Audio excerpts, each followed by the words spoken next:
നമ്മൾ വരച്ചു കൊടുത്തു. അതിനുശേഷം നമ്മൾ x1 y1 പേരിട്ടു, x2 y2 പേരിട്ടു. ദെൻ നമ്മൾ ഈക്വേഷൻ കാണാനുള്ള ഫോർമുല എഴുതി. ഇതാണ് ഈക്വേഷൻ കാണാനുള്ള ഫോർമുല. അപ്പോൾ നമുക്ക് കോട്ട് ചെയ്ത് ഇടാം. y minus y1 3 by x minus x1 negative 1 is equal to y2 5 minus 3 by x2 2 minus x1 negative 1 കണ്ടോ എഴുതി. ഇനി y മൈനസ് 3 ബൈ 2 നെഗറ്റീവ് എടുത്തിട്ട് എന്താവും പ്ലസ് ആവും. X plus 1 is equal to 5 minus 3 5 minus 3 എത്രയാണ് 2 by ഇവിടെ അടുത്തത് negative വരുമ്പോൾ അത് പ്ലസ് ആയി മാറും കേട്ടോ. അപ്പോൾ y minus 3 by x plus 1 is equal to 2 by 3. ഇത് നമുക്കിത് ക്രോസ് ചെയ്ത് ചെയ്യാം. ഇങ്ങോട്ട് ഇൻറ്റു ചെയ്യാം, ഇങ്ങോട്ട് ഇൻറ്റു ചെയ്യാം. അപ്പോൾ y മൈനസ് 3 നമ്മൾ 3 കൊണ്ട് ഇൻറ്റു ചെയ്യണം.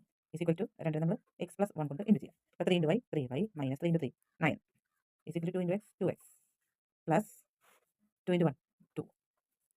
അപ്പോൾ ഇനി എല്ലാം കൂടി ഇങ്ങോട്ട് കൊടുക്കുക. 3 by minus 9 minus 2x minus 2 is equal to 0. ഇനി ഇവിടെ